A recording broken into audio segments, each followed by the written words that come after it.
Alvin, ang sundalo. Credit to the author. 1061-67. Ang mga pangalan po na nandito ay galing sa mga name generator. Kaya kung meron man pagkakatulad sa mga pangalan ng totoong tao o lugar, ito ay tunay na hindi sinasadya. Lahat ng tatlong nasa katanghaliang gulang na lalaki ay pinalipad sa pamamagitan ng enerhiyang tumakas mula sa katawan ni Alvin. Barf! Barf! Lahat silang tatlo ay nasugatan sa lakas ni Alvin. Namumula at namamaga ang kanilang mga mukha habang nagluwa ng ilang subo ng dugo. Pagkatapos nilang makahinga, ang kanilang mga titig nang tumingin sila kay Alvin ay puno ng takot, pangamba, at galit. Hindi nila inaasahan na ang binata na nakasuot ng lila na mukhang nasa 20s ay magkakaroon ng ganoong nakakatakot na lakas. Pinalipad niya sila at nasugatan sa isang kisap mata. Sa sobrang bilis ay wala na silang oras para makapag-react. Ang enerhiya ng langit at lupa sa himpapawid ay hindi man lang na-mobilize, pabayaan ang pagbuo ng heaven and earth phenomenon. Alam nilang ang lakas ng binata ay higit na nakahihigit sa kanilang lakas. I'll give you a span of 3 breaths para mawala sa harapan ko. Kung hindi, mamamatay ka. Ang boses ni Alvin ay kasing lamig ng yelo habang binabalaan niya sila ng walang emosyon. Agad na nabura ang mga kulay sa mukha ng tatlong nasa katanghaliang gulang na lalaki habang nagmamadali silang tumalikod at kumari pa ng takbo palayo. Sa isang iglap lang, lumipad na sila papunta sa building complex sa harap nila, ari-arian ng luklan ng Northern Mountain. Maliwanag na ang dahilan kung bakit sila narito ay para sa alchemist competition na inorganisa ng ari-arian ng luklan ng Northern Mountain. Wow! Pagkaalis nilang tatlo, biglang nanginig ang katawan ni Alvin. Hindi niya maiwasang makahinga ng maluwag. Siya ay dinaig sa pagnanais na patayin ang tatlong nasa katanghaliang gulang na mga lalaki kanina. Nagawa niyang pigilan ang pagnanasa sa huling sandali. Ito ang after effect ng Devil Seal Tablet.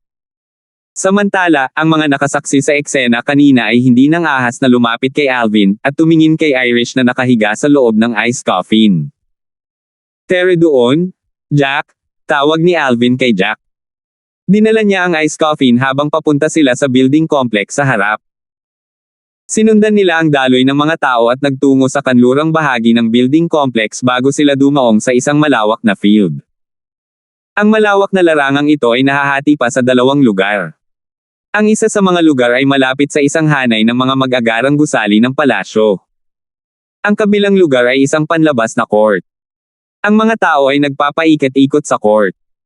Karamihan sa mga taong bumaba mula sa langit, kabilang si Alvin, ay nakatayo sa labas ng court. Nakikita ni Alvin ang mga hanay ng mga mesa na nakaayos sa tabi ng isa't isa sa lugar na malapit sa mga gusali ng palasyo. Bukod dito, ang parehong mga panggamot na materyales ay inilagay din sa bawat mesa. Dapat doon maganap ang alchemist competition. Madali itong naisip ni Alvin. Ha! Biglang ibinaling ni Alvin ang kanyang ulo at tumingin sa malayo na parang may napansin siya. Nakatitig sa kanya ang tatlong nasa katanghaliang gulang na lalaki. Nang makita siyang nakatingin sa direksyon nila ay agad nilang iniwas ang tingin. Gayunpaman, hindi nabigo si Alvin na napansin ang galit at puot sa kanilang mga mata sa sandaling iyon bago sila tumalikod. Ang tatlong nasa katanghaliang gulang na lalaki ay hindi estranghero kay Alvin. Sila ay walang iba kundi ang tatlong taong nasugatan niya kanina sa labas. Inilipat ni Alvin ang kanyang tingin pagkatapos na sumulyap ng isang beses sa tatlong individual. Silang tatlo ay mga martial artists sa first or second level void transformation stage at walang banta sa kanya. Sa di kalayuan, ang tatlong nasa katanghaliang gulang na mga lalaki ay nagpalitan ng tingin sa isa't isa at nakita nila ang takot at pangamba sa mga mata ng isa't isa nang inilipat nila ang kanilang mga tingin kay Alvin. Nandito din siya para sa alchemist competition. Hindi nagmamadaling tanong ng isa sa kanila na sadyang humina ang boses. Baka sa boses niya ang galit. Sa tingin ko. Tumango naman ang isa pang tao. So, ibig sabihin, tao siya at hindi demonyo. Sumimangot ang huling tao. Noong una, akala niya ay demonyo ang binata na nakasuot ng purple matapos niyang masaksihan ang kanyang lakas. Ito ay dahil ang taong iyon ay napakabata pa. Isang binata na mukhang nasa 20s pa lang ang nagtataglay ng lakas na higit pa sa kanila. Hinala nila ang kanyang cultivation base ay nasa 4th level void transformation stage man lang. Maging sa Osborne clan at Lo clan, higit sa kalahati ng mga tao sa clan ay mas nakatuon sa weapons refinement daw at medicine refinement daw. Para sa iba, hindi sila maaaring maging isang manggagawa ng armas o isang alchemist dahil sa kanilang limitadong talento. Makatuon lamang sila sa martial daw upang maiangat ang kanilang cultivation base at protektahan ang kanilang clan. Ang Osborne clan at Lo clan ay isang weapon crafting clan at isang alchemy clan ayon sa pagkakabanggit. Sila ay umiral sa loob ng 10,000 taon at ang mga mapagkukunan ng pagtatanim na kanilang naipon ay hindi mas mababa sa mga unang rate na puwersa. Dahil dito, ang mga disipulo mula sa Osborne clan at Lo clan na nakatutok sa paglilinang ng kanilang martial daw ay natural na may kahangahangang lakas. Kung nandito talaga siya para sa alchemist competition, ibig sabihin, tao siya. Imposibleng maging alchemist ang isang demonyo. Ito ang ultimate law ng Cloud Continent. Nagkatinginan muli ang tatlong nasa edad na lalaki. Kitang-kita nila ang pagtataka sa mga mata ng isa't isa sa isang tingin lang. Ang isang binata na nagtataglay ng isang cultivation base na higit sa kanilang sariling lakas ay talagang nabigla sa kanila. Lalo silang nabigla nang matuklasan nilang ang taong ito ay malamang na isang alchemist na sumama sa alchemist competition tulad nila. Gulong-gulo ang kanilang mga emosyon na natagalan bago sila tuluyang kumalma. Ano man ang mangyari, tumanggi ang tatlong individual na maniwala na narito si Alvin para sumali sa alchemist competition. Maya-maya pa, isa sa kanila ang nag-speculate, baka nandito siya para samahan ang katabi niyang medyo may edad na. Siguro. Tumango naman ang dalawa pa. Inaasahan nila na ito ang kaso. Sa kanilang opinyon, ang kanilang haka-haka kanina ay masyadong kalokohan. Nadama nila na napaka-imposibleng tama ang kanilang naunang haka-haka. Lincoln, hindi mo ba sinabi na isa sa mga hurado para sa alchemist competition na inorganisa ng Lo clan ng Northern Mountain ay tiyuhin mo? Ang isa sa mga nasa katanghaliang gulang na lalaki ay tumingin sa isa pang nasa katanghaliang gulang na lalaki na nakasuot ng berdeng may matingkad na mga mata. How about this? You play nice with your uncle and let him disqualify that alchemist who came with that guy. Nang marating na niya ang dulo ng kanyang pangungusap, napatingin siya sa nasa katanghaliang gulang na lalaking nakatayo sa likuran ng binatilyong naka-purple sa di kalayuan. Gumapang ang mahinang pagngisi sa gilid ng kanyang bibig. Ang taong tinitingnan niya ay walang iba kundi si Jack na nakatayo sa likod ni Alvin. Akala ng nasa katanghaliang gulang na lalaki ay narito si Alvin upang samahan si Jack na lumahok sa alchemist competition. Akala niya si Jack ang alchemist. Tama, Lincoln. Sa isang salita lang ng tiyuhin mo, kailangan na nilang umalis. Ang isa pang nasa katanghaliang gulang na lalaki ay nakatingin din sa berdeng nakasuot ng katanghaliang gulang na may pinanibik sa kanyang mukha. Huwag kang mag-alala. Kapag nakaalis na si Tito, sasabihin ko sa kanya ang tungkol dito. Dahil ang lalaking iyon ay nang-ahas na saktan ako, babawiin ko ang pagiging kwalipikado ng kanyang kasama na makapasok sa preliminary round ng alchemist competition. Kumpiyansa na sabi ng naka-green-clad middle-aged na lalaki habang nakapikit ang mga mata. Isang mapangasar na ngiti ang agad na makikita sa mukha ng tatlong nasa katanghaliang gulang na lalaki. Si Alvin ay ganap na walang alam sa kanilang tukana. Natural, wala siyang pakialam kahit nalaman niya. I wonder kung ang kasalukuyang Northern Mountains Lo clan ay may grade 1 alchemist. Si Alvin ay labis na interesado sa bagay na ito. Sa gilid ng kanyang mga mata, nakita niya ang isang medyo may edad na lalaki na nakatayo sa malapit. Agad naman itong ngumiti habang nakatingin sa kanya. Hi kuya, pwede bang magtanong? Siyempre, kaya mo. Matagal nang napansin ng nasa katanghaliang gulang na lalaki si Alvin. Kung tutuusin, ang iced coffee na umaaligid sa tabi ni Alvin ay masyadong kapansin-pansin. Halos imposible na hindi ito makatawag ng anumang atensyon. Kaka-rating ko pa lang sa Northern Mountain Land. Ang alam ko lang ay isa ang Lo clan sa dalawang pinakamalakas na puwersa sa Northern Mountain Land. Alam ko rin, dati, wala pang 20 grade 1 na alchemist sa Lo clan. Tumingin si Alvin sa nasa katanghaliang gulang na lalaki at diretsahang nagtanong, siguro kung mayroon bang grade 1 na alchemist sa Lo clan sa kasalukuyan. Hindi. Hindi inaasahan ng nasa katanghaliang gulang na lalaki ang tanong ni Alvin na napakasimple. Umiling siya habang sumagot, walang grade 1 alchemist sa Lockland sa ngayon. Ang huling nakilalang grade 1 alchemist ay mula sa humigit kumulang 900 taon na ang nakakaraan. Nakikita ko. Ngumiti si Alvin sa nasa katanghaliang gulang na lalaki pagkatapos niyang makuha ang sagot sa kanyang tanong. Salamat sa impormasyon, kuya. Bahala ka kuya. Ngumiti ang nasa katanghaliang gulang na lalaki. Dama po ang kanyang tingin sa iced coffee na umaaligid sa tabi ni Alvin. Nagtataka niyang tanong, kuya, iniisip ko kung sino itong babaeng nakahiga sa kabaong ng yelo. Siya ang aking babae. Malumanay na sabi ni Alvin nang hindi hinintay na matapos ng nasa katanghaliang gulang na lalaki ang kanyang pangungusap. Agad na lumipat ang tingin ni Alvin kay Irish na nakahiga sa kabaong ng yelo. Si Alvin na nakatitig sa magandang mukha ni Irish sa sandaling ito ay hindi napansin na ang kanyang kanang kamay ay kumikibot sa sandaling lumabas ang mga salita sa kanyang bibig. Napakaliit ng galaw kaya sa isang kisap mata lang ay bumalik na muli sa normal. Hindi lang si Alvin, hindi rin ito napansin ng iba, kasama na si Jack. Parang narinig ni Irish na nakahiga sa kabaong ng yelo ang mga salita ni Alvin. Nakita ng nasa katanghaliang gulang na lalaki ang kagandahan ni Irish habang nakahiga siya sa iced coffee. Puno ng inggit ang mukha, "You're really blessed, kuya." Magalang na tumugon si Alvin sa pamamagitan ng pagngiti. Ang pangalan ko ay Harold Hamilton. Paano kita tatawagan?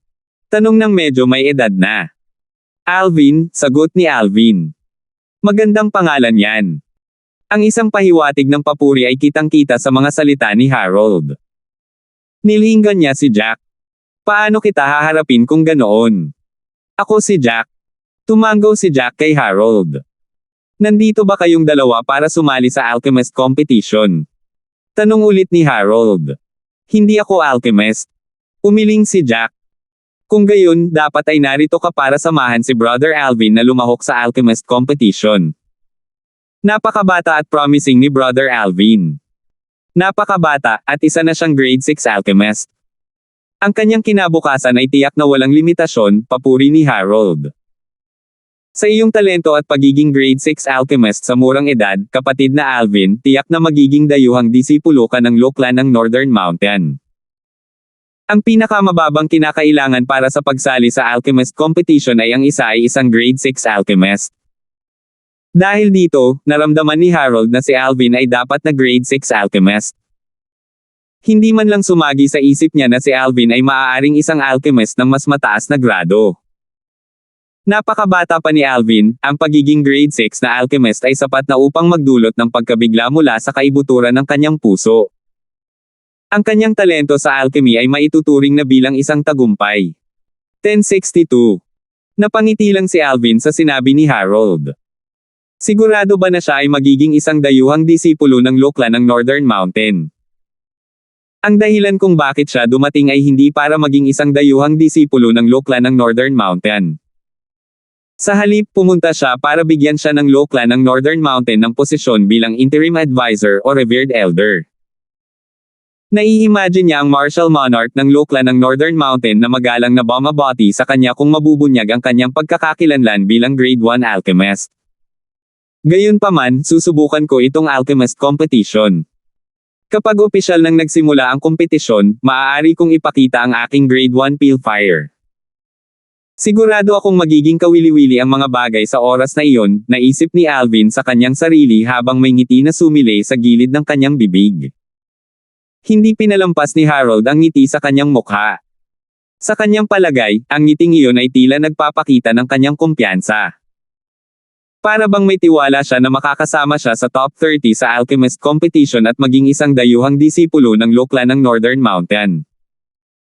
Kung nababasa ni Harold ang mga iniisip ni Alvin, malamang na himatayan siya sa gulat. Hindi pa nagsisimula ang alchemist competition. Ang lahat, kabilang si Alvin, ay nakatayo sa parehong lugar, matigang naghihintay. Habang lumilipas ang panahon, pakunti na rin ang mga taong dumarating. Sa wakas ay tumigil na ang mga tao. Whoosh! Whoosh! Biglang umalangaw-ngaw ang tunog ng sipol ng hangin at nagulat ang lahat, kabilang si Alvin. Nang tumingin si Alvin at ang iba pa sa direksyon ng tunog, napansin nila ang dalawang matandang figure na sama-sama sa karamihan. Sa pagitan ng dalawang matandang ito, ang isa ay nakasuot ng berde habang ang isa naman ay kulay abo. Matibay ang katawan ng matanda na nakasuot ng berde, at may determinadong ekspresyon sa kanyang mukha. Kahanga-hanga ang kanyang ugali kahit na walang bakas ng galit sa kanyang mga mata. Naglabas siya ng hindi maipaliwanag na pakiramdam ng pang-aapi na hindi nakikita ng mga mata. Ang matanda naman na naka-gray na nakasuot ay payat na payat ang katawan. Mukha siyang malungkot at naglabas ng madilim na aura. Whoosh! Whoosh! Whoosh! Matapos ang hitsura ng dalawang matandang lalaki, may lumitaw pang 5 figure sa likuran nila na parang mga anino. Sa mga taong ito, ang ilan ay matanda at ang ilan ay nasa katanghaliang gulang. Sila ay nakatayo sa likuran ng dalawang matandang lalaki. Nakatitig sila ng diretso at hindi nagpatinag mula sa simula hanggang sa huli. Narito ang mga tao ng Loklan. May sumigaw. Lahat, kabilang si Alvin, ay agad na nanumbalik sa kanilang katinoan at muling sinuri ang 7 tao na nauna sa kanila. Ang 2 tao na nangunguna ay nasa 8th level void transformation stage. Para sa iba pang 5, ang pinakamahina ay nasa 4th level void transformation stage at ang pinakamalakas ay nasa 6th level void transformation stage. Agad na pinalawig ni Alvin ang kanyang espiritual na enerhiya at sinisiyasat ang base ng cultivation ng 7 tao. Sa paghusga sa katotohanan na ang Loklan ng Northern Mountain ay isang pangalawang rate na puwersa, ang cultivation base ng 7 taong ito ay hindi maituturing na malakas. Gayunpaman, alam ni Alvin na hindi nila kailangang magkaroon ng matibay na cultivation base. Ang 7 taong ito ay dapat na mga tao ng Loklan ng Northern Mountain na mamumuno sa Alchemist Competition dahil sila ay lumitaw bago ang Alchemist Competition ay nagtataas ng mga kurtina nito. Ang mga taong namumuno sa Alchemist Competition ay pawang mga alchemist mismo. Bukod dito, ang kanilang mga marka ay dapat na mataas. Ang mga mata ni Alvin ay kumikinang. Matalim ang titig niya. Para bang madali niyang nakikita ang 7 tao mula sa Loklan ng Northern Mountain. Sa nangyari, tama ang hula ni Alvin. Mga binibini at Ginoo, isang magandang pagbati sa inyong lahat na pumunta upang lumahok at mag-obserba sa Alchemist Competition na inorganisa ng ating Loklan. Una sa lahat, gusto kong kumatawan sa Loklan para pasalamatan kayo sa inyong sigasig. Pangalawa, ang aming Loklan ay magre-recruit lamang ng nangungunang 30 katao sa Alchemist Competition na ito. Kung ang ilan sa inyo ay nadiskubre, mangyaring malungkot. Ang aming Loklan ay mag-oorganisa ng isa pang Alchemist Competition sa loob ng 3 taon, sabi ng matanda na nakasuot ng berde sa isang dumadagandong na boses. Ako si Soldilo, ang elder ng Loklan. Ang taong ito na nakatayo sa tabi ko ay isa ring elder ng Loklan. Sigurado akong lahat kayo ay nakarinig na tungkol sa kanya noon pa. Siya ay walang iba kundi si Elder Zuriel Lo, patuloy na pagsasalita ng matanda na nakasuot ng berde. Habang nagpapakilala siya ay ipinakilala rin niya ang naka-grey-clad na matanda sa kanyang tabi sa karamihan. Si Elder Zuriel. Siya ba ang nakatatanda sa Loklan na palaging nagpino ng grade 3 na mga table tasks na may 70% purity o mas mataas? Siya siguro. Narinig ko dati na isa sa mga judge para sa Alchemist Competition ay si Elder Zuriel. Bagaman grade 3 alchemist lang si Elder Zuriel, isa siya sa pinakamagaling sa lahat ng grade 3 alchemist dahil sa katotohanang kaya niyang pinuhin ang grade 3 na pills na may 70% purity o mas mataas. Maraming tao ang nagbulungan habang pinag-uusapan nila ang matanda na nakasuot ng kulay abo, si Zuriel, ang elder ng Loklan. Si Elder Soldi ay isa ring grade 3 alchemist mula sa Luchan.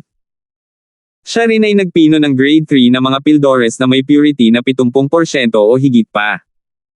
Bagamat hindi siya kasing galing ni Elder Zuriel, hindi rin siya ganoon kalayo. Tama. Si Elder Soldi ay kapansin-pansin din. Kung makakakuha ako ng ilang mga payo mula sa kanya, ang aking pag-unlad sa medicine refinement daw ay magiging napakalaki. Bukod dyan, narinig ko na si Elder Soldi ay mabait, at hindi siya nagpapahangin. Ito ay isang bagay na hindi kailanman may kukumpara ni Elder Zuriel. Nagpatuloy na naman ang bulungan ng mga tao. Samantala, medyo nagdilim ang mukha ni Zuriel kahit na wala siyang reaksyon sa labas. Para naman kay Soldi, isang pahiwatig ng kaligayahan ang makikita sa lalim ng kanyang mga mata kahit na ang kanyang ekspresyon ay walang kagalakan o galit. Lahat ng tao, kahit sino man ito, ay gustong purihin at hindi mapintasan.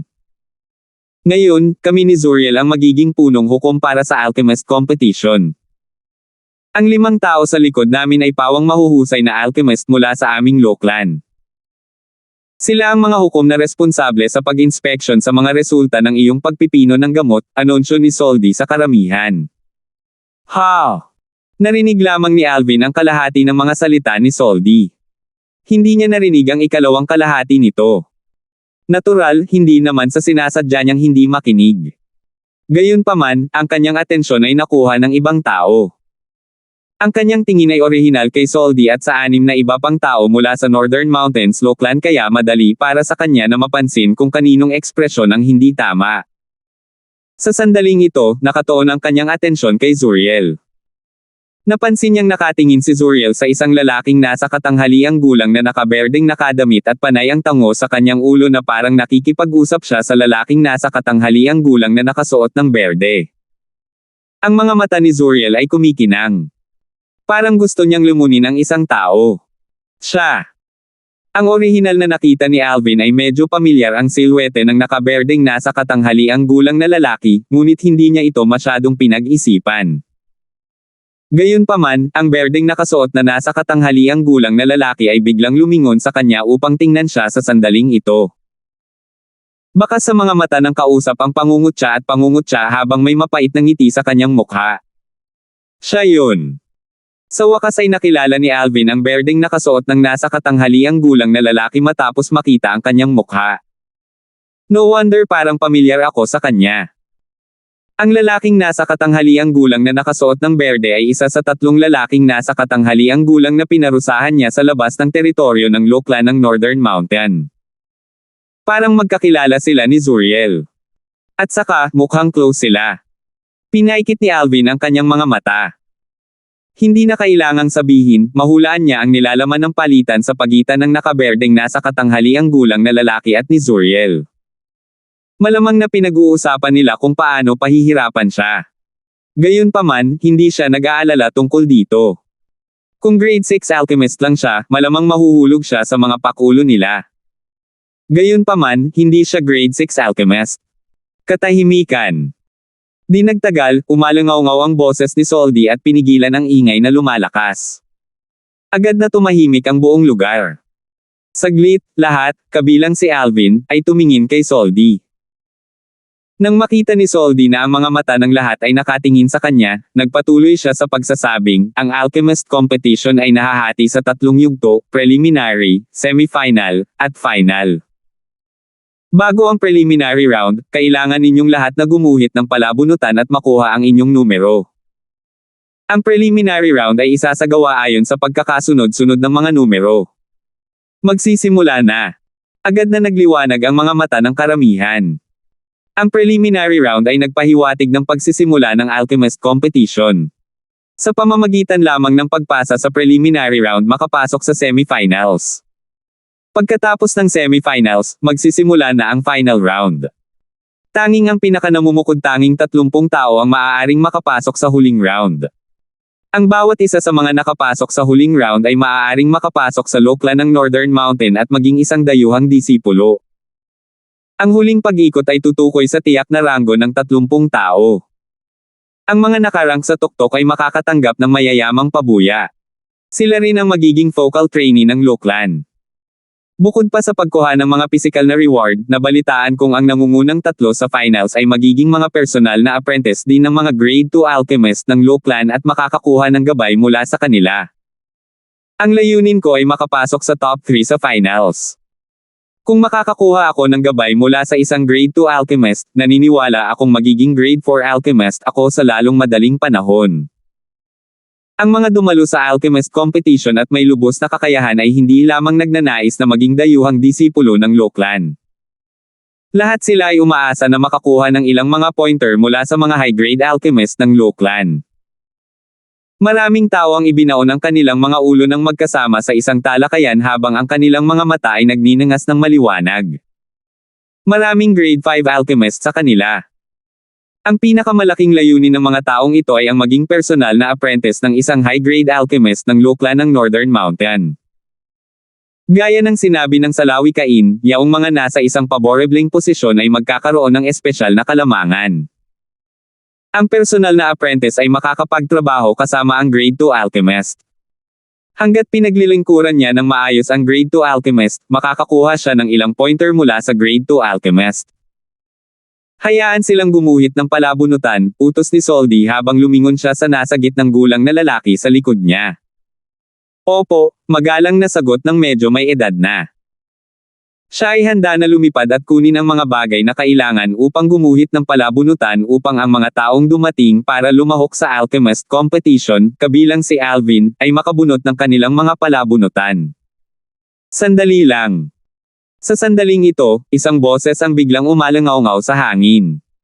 Pinahinto nito ang paggalaw ng medyo may edad na. Matanda Zuriel. Tumingin ang nasa katanghaliang gulang na lalaki sa matandang nakatayo sa tabi ni Soldi at hindi nang ahas na kumilos ng walang ingat. Zuriel, may idadagdag ka ba?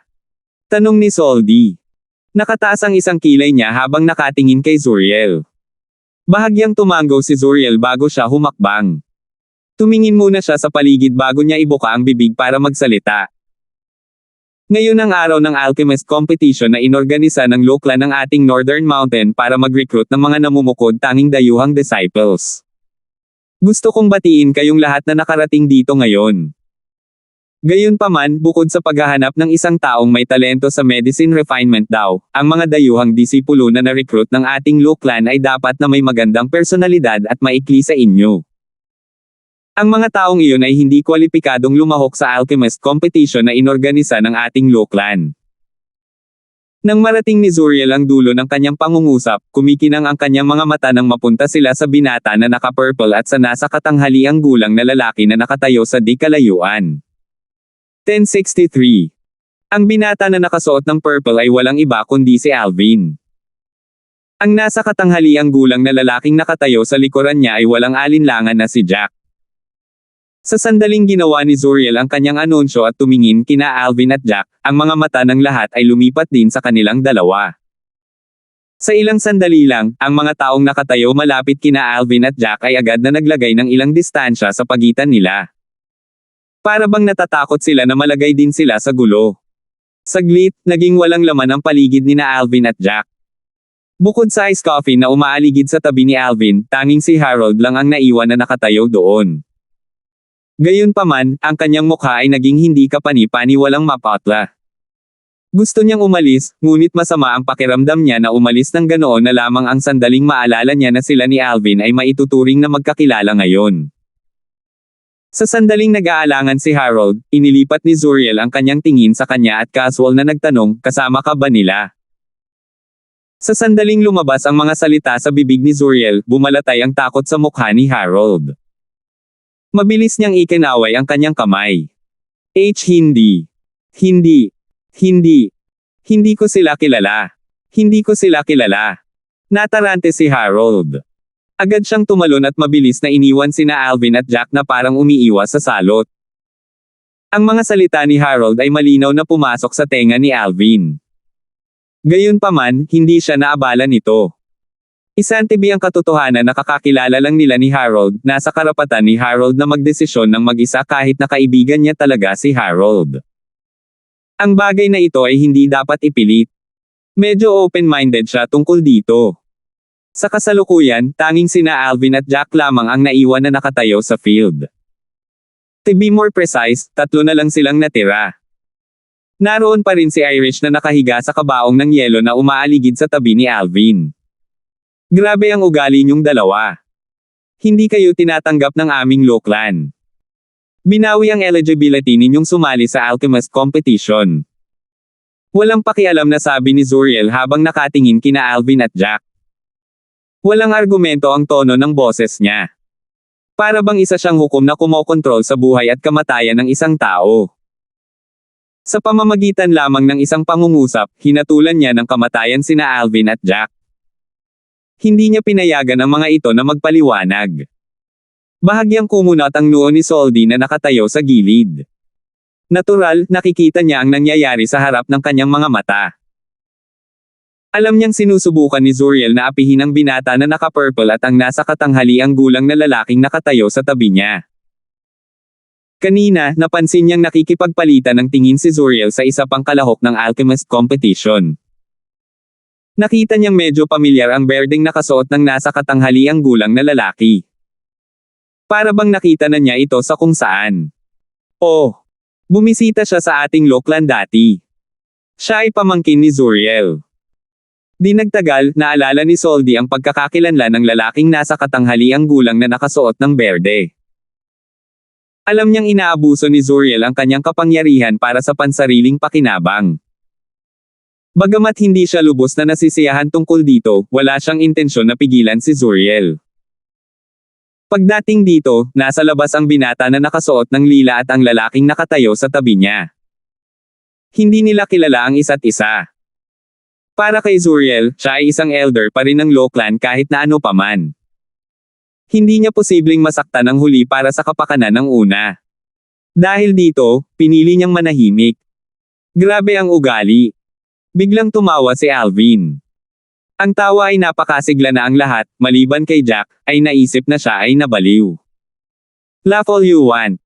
Hindi ka naman makakatawa ng matagal eh. Nang ang tatlong nasa katanghaliang gulang na mga lalaki na nasugatan ni Alvin sa labas ng Northern Mountains Loklan ay muling tumingin kay Alvin, makikita sa kanilang mga mukha ang mapanuksong mga panunuya.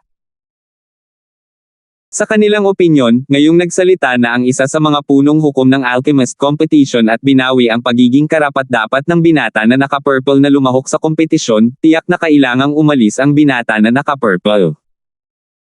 Nang makita ni Zuriel si Alvin at si Jack ay nanatiling hindi gumagalaw matapos marinig ang kanyang mga salita, naramdaman niyang parang natapakan nila ang kanyang dignidad. Malamig na kumikinang ang kanyang mga mata habang nagtanong sa malalim na boses, hindi mo ba ako narinig? Gayunpaman, ang mga salita ni Zuriel ay hindi sinagot ng tugon mula kay Alvin at sa kanyang tagasunod o sa kanilang pag-alis. Sa halip ay sinalubong siya ng matuwid na boses. Elder Zuriel, hindi mo talaga sinusunod ang mga patakaran. Elder Soldi, ano ang gusto mong sabihin?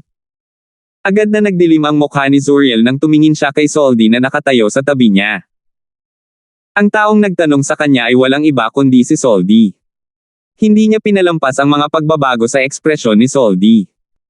Alam niyang walang plano si Soldi na itusok ang kanyang ilong sa kanyang relasyon. Sa una, pinupuri niya sa loob kung gaano kabait si Soldi. Sino ang nakakaalam, sa isang kisap lang ng mata, biglang gustong idikit ni Soldi ang kanyang ilong sa bagay na ito. Kahit na ang pag-unlad ng sitwasyon ay medyo out of the blue, hindi ito masyadong pinag-isipan ni Zuriel.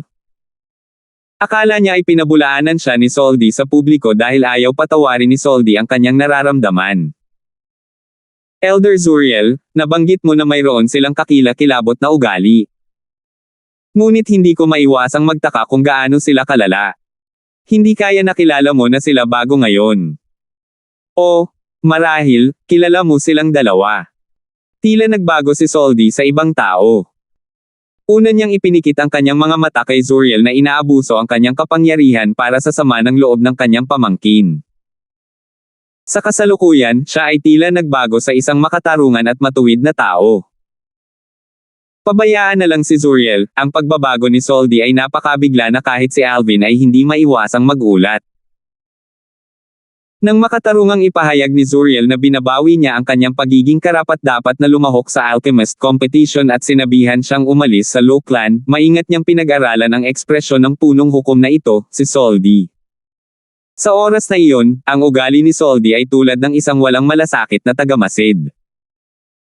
Ang pagbabagong anyo ni Soldi ay napakabilis na hindi niya maintindihan ang sitwasyon sa isang sandali. Bakit parang biglang nagbago si Soldi sa ibang tao? Ano nga ba ang nagtulak sa kanya para biglang magbago? Si Don Alvin ay labis na naguguluhan. Gayunpaman, naramdaman niya na may dahilan sa likod nito. Ang aksyon ni Soldi ay tiyak na makakasakit kay Zuriel, isang elder na nakatrabaho niya sa loob ng maraming taon sa Loklan ng Northern Mountain. Hindi nakapagtataka kung magkakilala sina Alvin at Soldi at may mabuting pakikitungo sa isa't isa. Gayunpaman, ang problema ay hindi niya kilala si Soldi. Sa sandaling ito, lumalabas si Soldi para sa isang taong hindi pa niya nakilala. May hindi tama. Si Alvin ay lubos na sigurado tungkol dito. Hindi ko sila kilala. Malamig na kumikinang ang mga mata ni Zuriel sa pagtatanong ni Soldi. Sagot niya sa malalim na boses, pero somebody knows them and was personally injured by them. Maaari ko bang malaman kung sino at nasaan ang isang tao na nasugatan nila? Maaari mo bang hilingin sa kanila na humakbang at isalaysay ang kwento? Tumaas ang isang kilay ni Soldi at walang pakialam na sinabi, kung tutuusin, sino ang nakakaalam kung sinasadya nila siyang iframe o hindi? Ano sa palagay mo, Elder Zuriel? Bumantong hininga si Zuriel bago tumingin sa tatlong nasa katanghaliang gulang na lalaki, kabilang ang lalaking nasa katanghaliang gulang na nakasuot ng berde. Sinabi niya sa kanila nang walang pakialam, dahil gustong malaman ni Elder So ang pasikot-sikot ng kwento, sabihin sa kanya ang pangyayari nang hindi nag-iiwan ng anumang detalye. Noong una, inakala ng tatlong nasa katanghaliang gulang na ang binata na naka-purple na nakasugat sa kanila ay mabilis na itataboy. Hindi nila inaasahan na makikialam si Soldi sa usapin. Sa sandaling marinig nila ang utos ni Zuriel, mabilis silang sumagot ng sabay-sabay, oo. Napatingin sila kay Soldi. Elder Soldi, hayagang sinaktan niya tayong tatlo sa labas ng estate ng Loklan. Isinusumpa nating tatlo na hindi pa natin siya nakita bago ito. Ni hindi natin alam kung sino siya. Ang lalaking nasa katanghaliang gulang na nakasuot ng berde ay tumingin kay Soldi at sinabing may matuwid na galit, kung ang isang hamak na tulad niya ay pumasok sa Loklan, sisiraan lamang niya ang magandang pangalan ng Loklan. Mabaliw niyang sinaktan ang mga tao sa paligid ng Loklan. At saka, ang mga taong napinsala niya ay mga kalahok ng alchemist competition at mga potensyal na dayuhang disipulo ng Loklan. Ang gayong tao ay hindi kwalipikadong sumali sa Loklan. Higit pa rito, kasabwat din niya ang kanyang kasama. Kung papasok silang dalawa sa Loklan, sila ang magiging black sheep sa Loklan. Siguradong masisira nila ang reputasyon ng clan. Ang dalawa pang nasa katanghaliang gulang na mga lalaki ay patuloy na tumutunog ng matuwid. Samantala, isang hiyawan ang sumabog sa paligid. Kung ganoon ang kaso, silang dalawa ay talagang hindi kwalipikadong sumali sa Loklan. Ang Loklan ay isa sa pinakamagandang angkan sa Northern Mountain Land. Paano kaya nito maa-accommodate ang ganoong karahasang tao? Scram! Magwala ka! Matapos marinig ang mga salita ng nasa katanghaliang gulang na nakasuot ng berde at ng iba pang dalawang nasa katanghaliang gulang na mga lalaki, nagsimulang tumuro at magsalita ang mga tao sa paligid tungkol kina Alvin at Jack. Hindi nila tinadtad ang kanilang mga salita. Si Alvin ay nanatiling walang malasakit sa lahat ng ito. Mula sa simula hanggang sa huli, nanatiling walang pakialam ang kanyang ekspresyon. Parang hindi siya ang nasa gitna ng bagyo kundi ibang tao. Gayunpaman, ang katotohanan na maaari siyang manatiling kalmado ay hindi nangangahulugan na ang iba ay maaaring manatiling kalmado rin. Lahat kayo ay parang mga kontrabida na mahilig magreklamo. Lubhang namula ang mukha ni Jack. Sa gitna ng lahat ng finger-pointing at talks, bigla niyang itinuro ang nanginginig na daliri sa naka-green-clad middle-aged na mga lalaki at sa dalawa niyang kasama. Sumigaw siya, oo, totoo na nasaktan kayong tatlo ni Young Master. Pero, bakit hindi niyo sinabi sa lahat ang detalye ng kwento? Ang daming tao na nandoon. Bakit kayo lang ang nasaktan ni Young Master pero hindi ang iba? Masyadong nabalisa si Jack na nagsimulang manginig ang kanyang katawan nang marating niya ang dulo ng kanyang pangungusap. Wala siyang pakialam sa sasabihin ng iba tungkol sa kanya, ngunit hindi katanggap-tanggap para sa iba na magsalita ng masama tungkol sa kanyang Young Master. Agad na inilipat ng mga salita ni Jack ang spotlight mula kay Alvin patungo sa nakaberdeng nasa katanghaliang gulang na lalaki at sa kanyang dalawang kasama. Tama. Bakit kayong tatlo lang ang pinili niyang saktan? Noong una akong dumating, lumipad ako lampas sa kanya, ngunit hindi siya nagkikimkim ng anumang intensyon na saktan tayo. Pwede bang lahat kayo unang nag-provoke sa kanya? At dahil doon, lahat kayo nabigyan ng leksyon.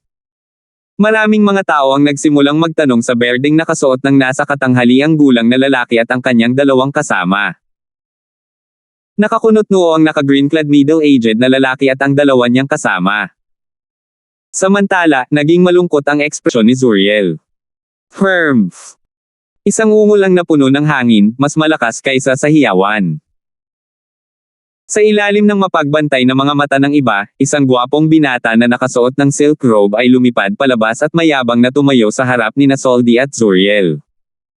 Ikatlong Young Master. Sa sandaling lumitaw ang lalaking ito, sina Soldi, Zuriel, at ang iba pang 5 alagad ng Lo Clan ay agad na yumuko sa kanya ng magalang isa-isa. Marahil, ang cultivation base ng bagong dating na ito at ang kanyang accomplishment sa medicine refinement daw ay kasalukuyang hindi kasing husay ng sa kanila. Gayunpaman, ang bagong dating na ito ay ang lineal na disipulo ng Lo Clan. Ang kanyang posisyon sa Lo Clan ay mas mataas, malayo sa pagiging maihahambing sa mga pangalawang disipulong iyon. Ito ay isang angkan na lubos na pinapabore ng kanilang mga kamag-anak. Narinig ko na ang pasikot-sikot ng kwento noong nagtatago ako sa gilid. Dahil sa tingin ni Elder Zuriel na hindi sila karapat-dapat na manatili sa ating Lo Clan, sumasang-ayon akong umalis na sila. Sa sandaling lumitaw ang third Young Master ng Lo Clan ng Northern Mountain, ang titig na ginamit niya upang tumingin kina Alvin at Jack ay mapang-asar. Para siyang nakatingin sa dalawang langgam na pwede niyang tapakan kahit kailan niya gusto. Third Young Master, ikaw. Medyo namutla ang mukha ni Soldi. Ano?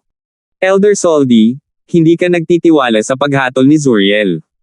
Ngunit, nagdududa ka rin ba sa aking paghatol?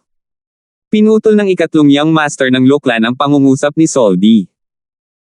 Ang kanyang titig ng tumingin kay Soldi ay lalong naging matalas. 1064. Tumingin si Alvin sa binata na biglang lumitaw ng may kalmadong tingin. Ang ikatlong Young Master ng Lo Clan ng Northern Mountain. Ang biglaang paglitaw ng ikatlong Young Master ng Lo Clan at ang kanyang kasalukuyang saloobin ay walang alinlangang nagkumpirma ng isang bagay, nakatayo siya sa gilid ni Zuriel. Gayunpaman, wala pa ring pagbabago sa mukha ni Alvin. Para siyang mananatiling hindi kumikibo kahit gumuho ang langit sa kanya. Nang nalilito si Soldi matapos marinig ang mga salita ng ikatlong Young Master ng Lo Clan, isang malakas na boses ang umalangaw-ngaw sa hangin at nakatawag ng atensyon ng lahat ng naruroon. Third brother, kay prestihiyoso at kamahalan mo. Sa di kalayuan, isang binata ang lumipad at dumating sa tabi ni Soldi sa isang iglap. Ikalawang Young Master. Sa sandaling lumitaw ang binata, si Soldi at ang iba pang 5 alagad ng Lo Clan ay nagmamadaling yumuko. Nang lumitaw ang binata, bahagyang kumunat ang noo ni Zuriel bago siya yumuko. Siya si Benny Lo. Pangalawang Young Master ng Clan ng Lo. Hindi ko inaasahan na ang ikatlong Young Master ng Lo Clan ay lalabas sa Alchemist Competition, pati na ang second Young Master ng Lo Clan. Sinasabi na ang ikalawang Young Master ng Lo Clan ay isa rin sa dalawang pangunahing tagapagmana ng clan leader ng Lo Clan. Ang tanging tao na makakalaban sa ikalawang Young Master ng Lo Clan para maging susunod na clan leader ay walang iba kundi si Samson, ang unang Young Master ng Lo Clan. Talaga. Tungkol naman sa Hayden Lu na ito, ang pangatlong Young Master ng Lo Clan. Bagamat medyo magaling din siya, medyo kulang pa rin siya kumpara sa unang Young Master at second Young Master ng Lo Clan. Gayunpaman, nabalitaan ko na siya ang nakababatang kapatid ng unang Young Master ng Lo Clan. Maraming tao ang nagbulungan sa isang mainit na usapan. Kilalang kilala ng mga taong ito ang Lo Clan ng Northern Mountain. I see. Matalas ang tenga ni Alvin. Natural, hindi niya pinalampas ang lahat ng bulungan sa kanyang paligid. Sa isang segundo lang, naintindihan na niya agad ang sitwasyon. Pangalawang kapatid, huwag mong sabihin sa akin na sinusubukan mong protektahan sila. Ang mga taong ito ay kasuklam-suklam at hindi kwalipikadong makapasok sa ating angkan ng Lo. Ngumisi si Hayden. Malamig na kumikinang ang kanyang mga mata nang makita si Benny. Gayunpaman, hindi siya pinansin ni Benny. Parang wala siyang narinig na kahit isang salita na nasabi niya habang patuloy na nakatitig sa binata na naka-purple na nakatayo sa malapit. Nagkita tayong muli. Bahagyang ngumiti si Benny. Ang binata na nakasuot ng purple na tinatitigan ni Benny ay walang iba kundi si Alvin.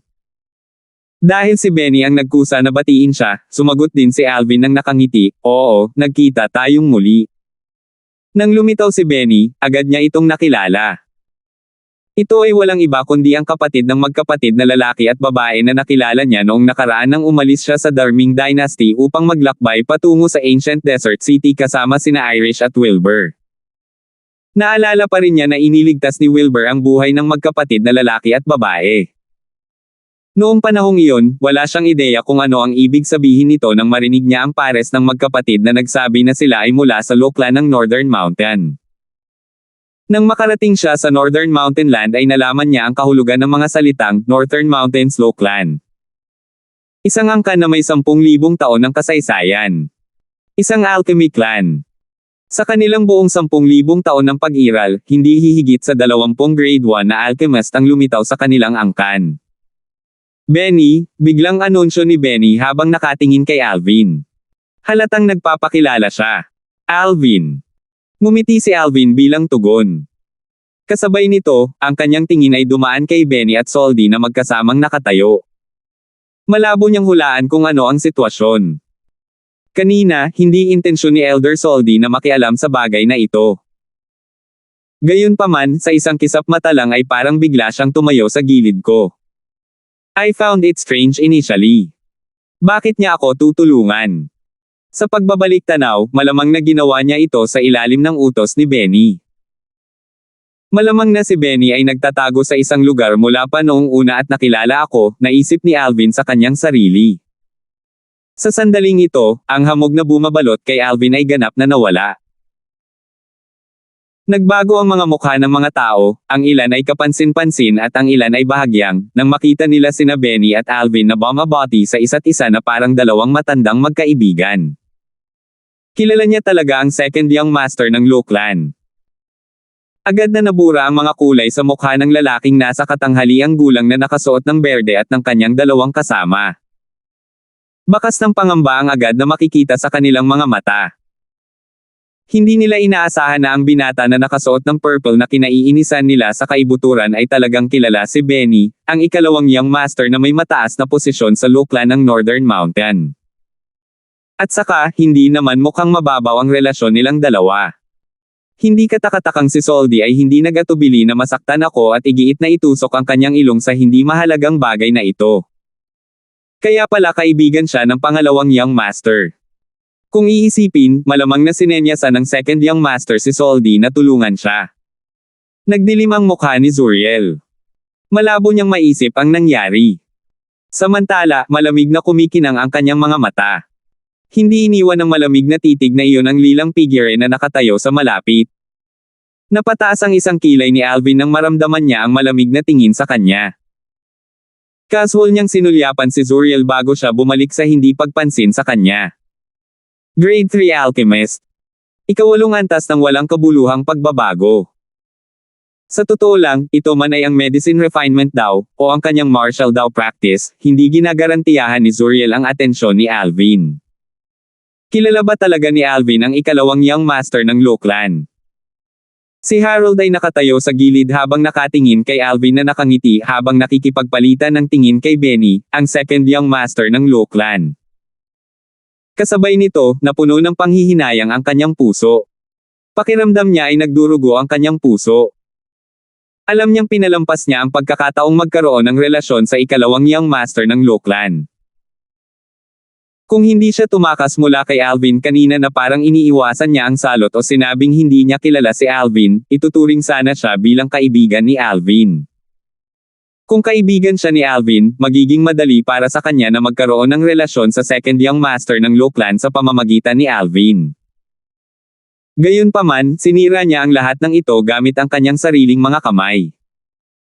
Ikalawang kapatid, iniisip ko kung bakit mo sila paprotektahan.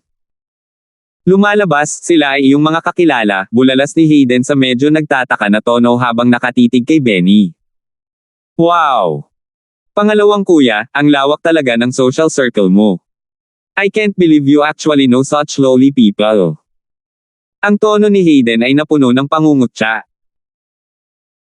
Huminto siya saglit bago nagpatuloy sa pagsasabi, gayunpaman, kahit na ang mga kaawa-awa at kasuklam-suklam na mga taong ito ay mga kaibigan mo, hindi pa rin sila pinapayagang makapasok sa Lockland ayon sa panuntunan ng ating Lockland. Gayunpaman, patuloy siyang hindi pinansin ni Benny tulad ng dati. Dahil dito ay lalong nagdilim ang mukha ni Benny. Bakit ka pumunta sa Lockland namin? Tanong ni Benny habang nakatingin kay Alvin. Baka sa boses niya ang pagtataka.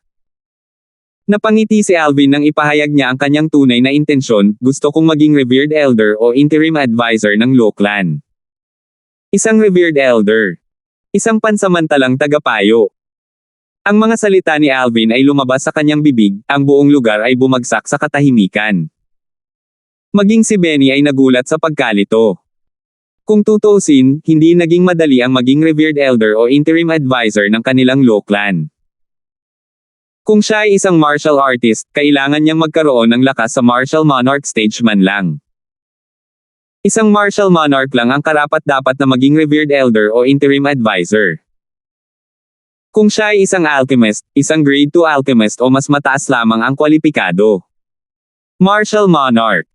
Grade 2 alchemist o mas mataas. Tahimik na umiling si Benny habang pinalaki niya si Alvin. Akala niya ay hinihila ni Alvin ang kanyang mga paa kanina. Ha. Pagkatapos ng ilang sandali ng katahimikan, maraming tao ang nagsimulang bumalik sa kanilang katinoan at humagalpak sa tawa. Karamihan sa kanila ay tumingin kay Alvin na parang tulala. Sa kanya lang mag-isa. Kahit na hindi niya pagsamantalahan ang relasyon niya sa ikalawang young master ng Lockland, natatakot akong tanong pa rin kung matagumpay niyang makapasok sa susunod na round sa alchemist competition at maging isang dayuhang disipulo sa Lockland ng Northern Mountain. Eksakto. Bakit hindi siya tumingin sa salamin at tingnang mabuti ang kanyang sarili? Gusto niyang maging revered elder o interim advisor ng Lockland. Sino siya sa tingin niya? Napunta na yata sa ulo niya ang pagyayabang. Pero, how dare he brag in front of so many people? I think he's just looking to be scolded. Baka nagde-daydream siya. Tinuya ng maraming tao si Alvin. Lahat sila, nang walang pagbubukod, ay nag-isip na si Alvin ay nagyayabang o nangangarap ng gising. Gusto ba niyang maging revered elder o interim advisor ng Lockland ng Northern Mountain? Walang saysay na isipin ito kung ang isa ay walang cultivation base sa martial monarch stage o kung ang isa ay hindi grade 2 o mas mataas na alchemist. Ang Alvin na ito ay talagang nasisiraan ng bait. Ang lalaking nasa katanghaliang gulang na nakasuot ng berde at ang kanyang dalawang kasamahan ay nanunuya habang nakatingin kay Alvin. Akala nila ay kakaiba si Alvin. Tulala naman siya. Ngumisi si Zuriel. Haha. Pangalawang kuya, sigurado ka bang matino ang kaibigan mo? Napabalikwas ng tawa si Hayden. Ang titig na dati niyang tinitingnan kay Alvin ay puno ng paghamak. Sapat. Sa eksaktong sandali nang ang mga salita ni Hayden ay lumabas sa kanyang bibig, isang malakas at malutong na palakpak ang umalingaw-ngaw sa hangin. Nakikita ng lahat ang isang pulang palm print na lumilitaw sa isang gilid ng mukha ng ikatlong young master ng Lockland. Maya-maya pa ay tuluyan ng bumukol ang gilid ng mukha niya. Parang baboy mukha ang kalahati ng mukha niya. Kasabay nito, napansin ng lahat ang isang karagdagang figure na nakatayo sa harap ni Hayden. Ito ay isang lilang figure. Karamihan sa mga tao, kabilang si Benny, ay ganap na natigilan nang makita nila ang lilang figure. Ikaw. Di dare to slap me. Tinakpin ni Hayden ang namamagang bahagi ng kanyang mukha. Ang kanyang mga mata ay kumikinang na pula sa layuning pumatay nang matitigan niya ang binata na nakasuot ng lila sa kanyang harapan. Gusto niya itong patayin sa lugar. Gayunpaman, hindi siya naglakas loob na kumilos ng walang ingat kahit na siya ay labis na nagalit at nangangati na katayin ang lalaking nasa harap niya ng 1,000 piraso. Ang katotohanan na ang taong ito ay maaaring sampelan siya nang hindi niya napapansin ay nangangahulugan na ang lakas ng taong ito ay higit pa sa lakas niya. Paulit-ulit na sinasabi ni Third Young Master na ako ay kahabag-habag at kasuklam-suklam. Siguro kung ang katotohanan na ginagamit mo ang iyong mga salita upang manginsulto sa mga tao ayon sa gusto mo ay maituturing ding kahabag-habag at kasuklam-suklam. Ang taong nakatayo sa kanyang harapan at sumampal sa kanya ay walang iba kundi si Alvin.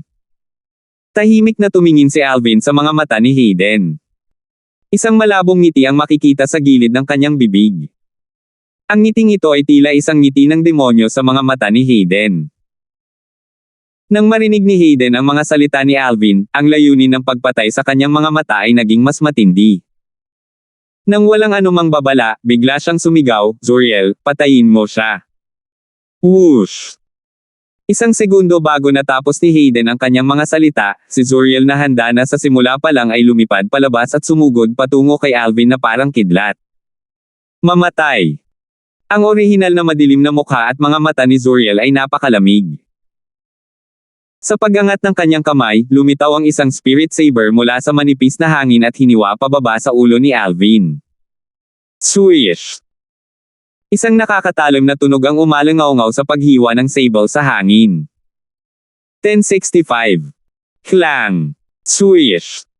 Umalangaw-ngaw sa hangin ang matinis na tunog ng paghampas ng bakal na sinundan ng tunog ng laslas. Naririnig ng mga taong naruroon sa eksena ang tunog ng pag-aaway ng metal, ngunit hindi hihigit sa kalahati sa kanila ang nakarinig ng biglaang tunog ng isang espada na matulin na naglalalas. Ang bilis naman! Si Soldi ang pinakamalakas na tao sa eksena bukod kay Zuriel. Parang may nakita siyang ikinagulat niya. Nanliit ang kanyang mga mata at napuno ng takot ang kanyang mukha. Ang iba ay hindi makita kung ano ang nangyayari. Sa kanilang mga mata, pagkatapos sumigaw si Hayden, ang ikatlong young master ng Loklan, si Zuriel, ang elder ng Loklan, ay gumawa ng kanyang hakbang upang patayin si Alvin. Gayunpaman, narinig nila ang tunog ng pagbangga ng bakal ng si Zuriel ay umaakyat sa kanya.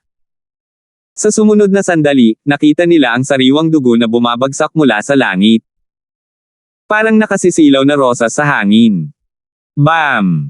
Maya-maya pa, isang bangkay ang bumagsak sa lupa. Paano ito posible? Nagulat ang maraming tao sa eksena nang makita ang katawan na hindi na humihinga. Napuno ng hindi paniniwala ang kanilang mga mukha at mata. Maya-maya pa, lahat ng mata ay nalipat sa lilang figure na nakatayo doon na mayabang. Baka sa kanilang mga mata ang gulat at hindi makapaniwala. Pinatay niya talaga si Elder Zuriel. Paano siya nagtataglay ng ganoon kalakas na lakas? Ilang taon na siya? Halos 25 years old na siya. Demonyo ba siya? No way. Kung demonyo siya, paano siya makakasali sa alchemist competition na inorganisa ng Loklan? Imposibleng maging alchemist ang isang demonyo, lalo na ang grade 6 or above alchemist. Kung talagang human martial artist siya, ibig sabihin hindi lang siya sobrang talino sa martial daw. Ang talento niya sa pagpipino ng medisina ay malamang na sapat na para mainggit siya ng iba. Ang mga titig na sinanay sa lilang figure ay agad na napuno ng mga pahiwatig ng pagkabigla. Mahirap para sa kanila na isipin ang pagkakaroon ng gayong halimaw na tao sa mundong ito. Tito. Isang berdeng figure ang sumigaw sa kalungkutan habang ito ay lumipad palabas at dumapo sa tabi ng katawan ni Zuriel. Ang kanyang boses ay tila napakalungkot. Tito. Si Alvin na nakakuha ng atensyon ng publiko ay agad na sumilip sa nakaberdeng nasa katanghaliang gulang na lalaki sa tabi ng katawan ni Zuriel. No wonder this Zuriel was trying to find fault with me. As it turns out, isa sa mga lalaking nasaktan ko kanina ay ang kanyang pamangkin. Sa sandaling ito, sa wakas ay naunawaan na ni Alvin ang lahat. Sa buong lugar, si Jack, hindi kasama si Irish na nakahiga sa kabaong ng yelo, ang tanging hindi nagulat sa lakas na ipinakita ni Alvin. Ang lahat ng iba ay natarante kaya't hindi sila nanumbalik sa kanilang katinoan sa loob ng mahabang panahon. Napakalakas talaga niya. Sa tingin ko nag-aalala ako sa kanyang kaligtasan kanina. Matapos mabawi ni Benny, ang pangalawang young master ng Loklan, ang kanyang katinoan, tinitigan niya ang lilang figure na nakatayo sa malapit. Sa sandaling ito, ang tanging naramdaman niya ay kung gaano kalaki at kalakas ang purple silhouette. Talaga bang nanggaling siya sa malayong lugar sa dulong timog? Ang maliit na rural na lugar na iyon ay talagang nagbunga ng halimaw. Puno ng hindi paniniwala ang mukha ni Benny. Dahil sa dati nilang pagkikita, hindi naging mahirap para sa kanya na alamin ang background ni Alvin. Paano nakilala ni Second Young Master itong si Alvin? Napakapangit niya. Marahas na kumaibot ang sulok ng bibig ni Soldi. Ang bilis ni Zuriel ay kasing bilis ng kidlat ng sisingilan niya si Alvin na kahit si Soldi ay hindi makapag-react sa oras. Akala niya ay si Alvin ay papatayin ni Zuriel, ngunit sinong mag-aakala na ang kahihinatnan ay magiging napakadramatiko. Ikaw. Ikaw. Nang lumingon si Alvin kay Hayden, ang ikatlong young master ng Lookland, si Hayden na nakatayo malapit sa kanya ay namutla at agad na nataranta. Katulad ng iba, hindi niya inasahan na si Alvin ay nagtataglay ng gayong nakakatakot na lakas. Napakalakas niya hanggang sa punto na si Zuriel, na nasa 8th level void transformation stage, ay namatay sa kanyang mga kamay. Mula sa sandaling kumilos si Zuriel hanggang sa sandaling siya ay namatay, ang heaven and earth phenomenon ni Alvin na pinakilos ng kanyang enerhiya ay hindi lumitaw. Sa katunayan, kahit si Zuriel ay walang oras para pakilusan ang heaven and earth energy para tipunin ang heaven and earth phenomenon. Si Zuriel ang gumawa ng unang hakbang. The instant he made his move, pinatay na siya. Nangyari ang lahat sa isang kisap lang ng mata. Ang paggalaw ni Alvin ay napakabilis. Sa simula pa lang hanggang sa huli, hindi man lang niya nakitang malinaw ang lahat. Namula ang mukha ni Hayden habang nakatatakot na tumingin kay Alvin. Nanginginig ang magkabilang paa niya na hindi mapigilan. Sa sandaling ito, kumilos si Alvin. Whoosh! Isang kamay ang nag-abot ng kasing bilis ng kidlat at madaling hinawakan si Hayden sa leeg bago siya nito itinaas ng malakas. Ang kanyang mga paa ay itinaas mula sa lupa at nakabitin sa hangin. Samantala, ang mga mata ni Alvin na nakatingin sa mga mata ni Hayden ay napuno ng lamig. Bumangon ang hangarin sa pagpatay mula sa katawan ni Alvin. Malinaw na sinadya niyang patayin si Hayden. G, gusto mong pumatay? Ako. Nahihirapang tanong ni Hayden. Ang kanyang mukha ay naging kulay ube mula sa pagkakahawak ni Alvin sa kanyang leeg.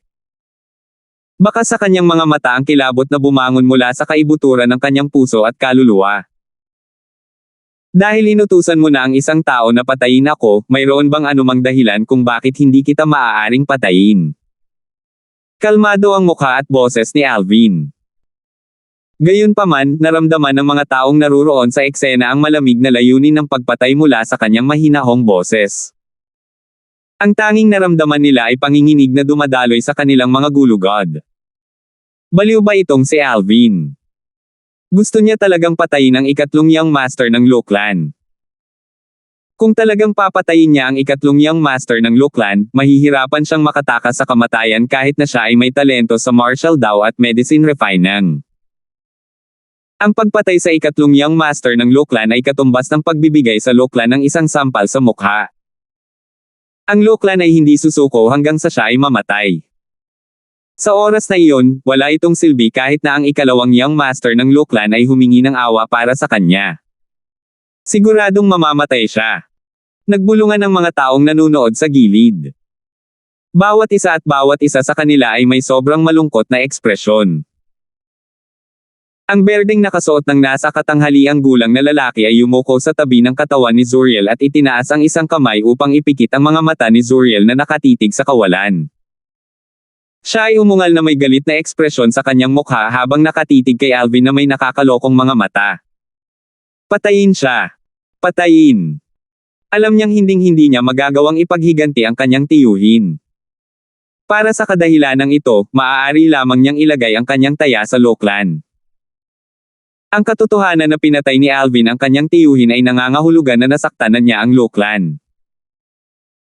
Gayunpaman, tiyak na hindi papatayin ng Lookland si Alvin at ipaghihiganti ang kanyang tiyuhin kung ang ikalawang young master ng Lookland ay humingi ng awa para sa kanya. Pagkatapos ng lahat, ang kanyang tiyuhin ay pangalawang disipulo lamang ng Lookland. Ang kanyang buhay ay kasing baba ng isang damo kumpara sa ikalawang young master ng Lookland.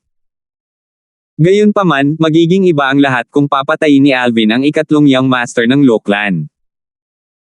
Sa oras na iyon, ang Loklan ay hindi magsisikap sa pagpatay kay Alvin kahit na ang ikalawang Young Master ng Loklan ay humingi ng awa. Alvin, huwag mo siyang patayin. Si Benny, ang ikalawang Young Master ng Loklan, at si Soldi, ang Elder ng Loklan, ay halos magkasabay na sumigaw. Baka sa mga mukha nila ang gulat.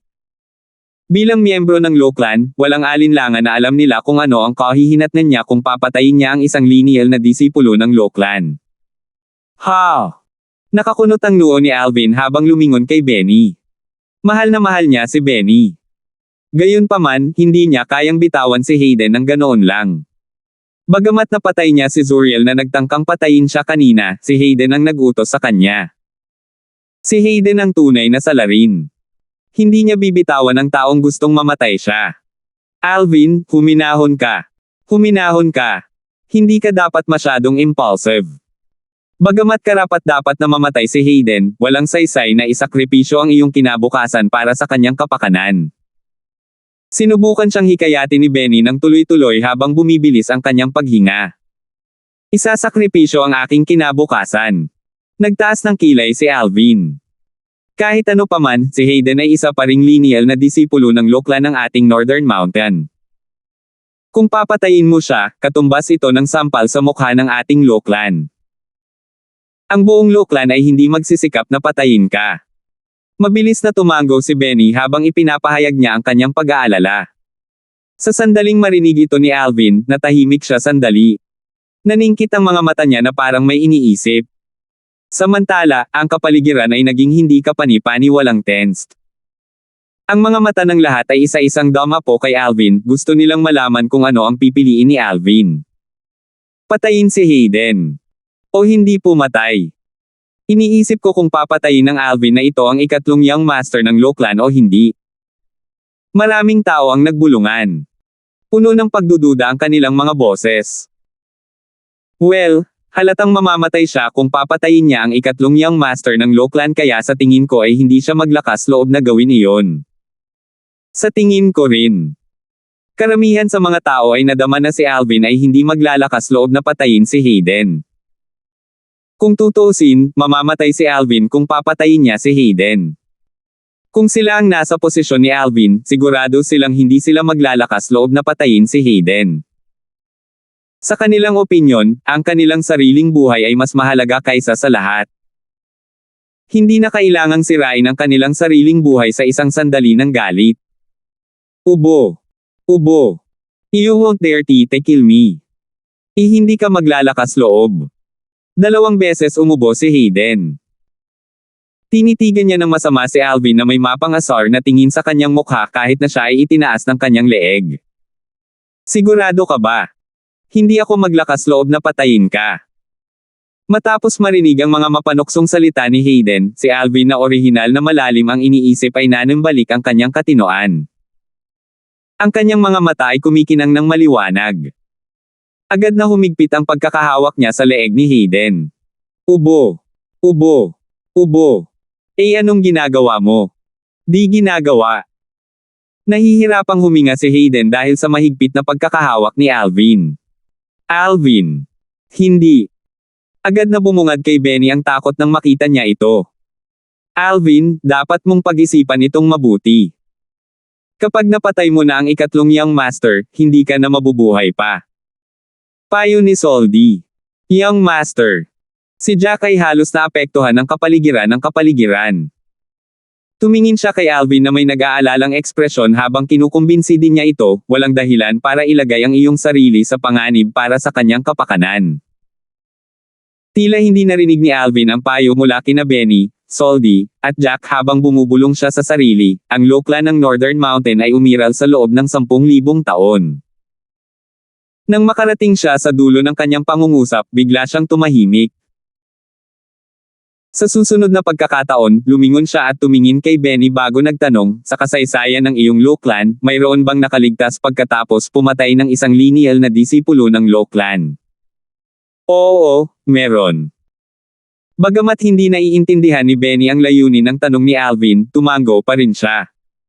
Sino sila? Tanong ni Alvin habang ang kanyang mga mata ay nagniningning na nagtataka. 1066 Nahati sila sa dalawang uri ng tao, isa sa kanila ay isang martial monarch na kahit ang ating Luklan ay walang kapangyarihan laban. Nang maabot ni Benny ang puntong ito sa kanyang pangungusap, huminto siya sandali habang ang kanyang mukha ay naging malungkot. May kaunting kawalan ng magawa sa tono niya. Martial monarch. Bukod dito, napakalakas ng martial monarch na kahit ang Luklan ay walang kapangyarihan laban sa kanya. Ang mga salita ni Benny ay malinaw na narinig ng lahat ng naruroon sa eksena. Sa ilang sandali, lahat ay sumang-ayon sa kanya. Ang isang martial monarch na maaaring gawing walang kapangyarihan ang Luklan ay halatang mas malakas kaysa sa pinakamalakas na Luklan's martial monarch. Ang Luklan ay hindi maaaring kumilos laban sa isang taong tulad nito. Kung pinatay niya ang lineal na disipulo ng Luklan, ang Luklan ay walang magagawa para gumanti kahit na sila ay galit. Kahit na ang Luklan ay may koneksyon sa ilan sa mga first-rate na puwersa sa kabilang panig ng Rooshway River, ang mga first-rate na puwersa ay gagawa lamang ng hakbang kung ang Luklan ay nahaharap sa pagkawasak. Maliban kung ang Luklan ay nasa ilalim ng banta ng pagkalipol, ang mga first-rate na puwersa ay hindi gagawa ng hakbang kahit na ang clan leader ay namatay, lalo pa ang pagkamatay ng isang lineal na disipulo. Binantayan nila ang Luklan, hindi isang individual mula sa Luklan. Paano ang ibang uri? Patuloy na nagtanong si Alvin na may maliwanag na mga mata. Ang ibang uri ay hindi isang martial monarch, hindi nagmamadaling paliwanag ni Benny. Matapos matagumpay na makuha ang atensyon ng lahat maliban sa mga disipulo ni Luklan, patuloy niyang idinagdag, ang iba pang uri ng tagumpay ng tao sa medicine refinement daw ay halos nasa tuktok na. Sila ay walang iba kundi ang mga grade 1 na alchemist. Mga grade 1 na alchemist. Sa sandaling umalis ang mga salita sa mga salita ni Benny, ang buong lugar ay bumagsak sa katahimikan. Sa sandaling ito, kahit ang tunog ng karayom na nahuhulog sa lupa ay maririnig. So grade 1 alchemist iyon. Ang Luklan ng Northern Mountain ay isang pamilya ng mga alchemist. Ang isang grade 1 alchemist ay tiyak na makakakuha ng respeto ng Luklan. Bukod dito, ang isang grade 1 alchemist ay napaka-impluensyal. Ito ay makikita sa legacy na ipinasa sa Luklan. Ang Luklan ay maaaring magtagal ng 10,000 taon ay dahil sa mga grade 1 na alchemist sa nakaraan. Matapos mabawi ng lahat ang kanilang mga pakiramdam, sila ay tinamaan ng isang kirot ng realisasyon. Sa mga tuntunin ng lakas ng militar, ang isang grade 1 na alchemist ay maaaring hindi mas mahusay kaysa sa powerhouse ng Luklan ng Northern Mountain. Gayunpaman, ang maimpluwensyang kapangyarihan na taglay ng isang grade 1 alchemist ay sapat na upang magdulot ng pangamba mula sa Luklan. Ito ay sa punto na hindi sila naglakas loob na saktan siya. Ubo-ubo. Di narinig mo ba yon? O only a martial monarch o isang grade. O one alchemist. Cough cough. See can kill me. A and get a away with it. Cough. Cough. Ikaw ay hindi. Q qualified enough to kill. Me. Si Hayden na itinaas ng leeg ay muling nabalisa habang tinitigan niya ng masama si Alvin. Wala siyang naramdamang takot dahil alam niyang may dapat siyang balikan. Ang martial monarch o grade 1 alchemist lang ang makakapatay sa iyo at makakatakas. Ang mga mata ni Alvin ay kumikinang habang kalmado siyang tumingin kay Hayden. Bumungad kay Hayden ang takot nang maramdaman niyang muling humigpit ang hawak ni Alvin. Nagpupumiglas siya habang sumisigaw, "No! No! Alvin!" Bumungad din ang takot kay Benny na nakatayo sa gilid. Hindi niya inaasahan na pipiliin ni Alvin ang mapanganib na landas na ito kahit na alam niyang mamamatay siya kung papatayin niya si Hayden.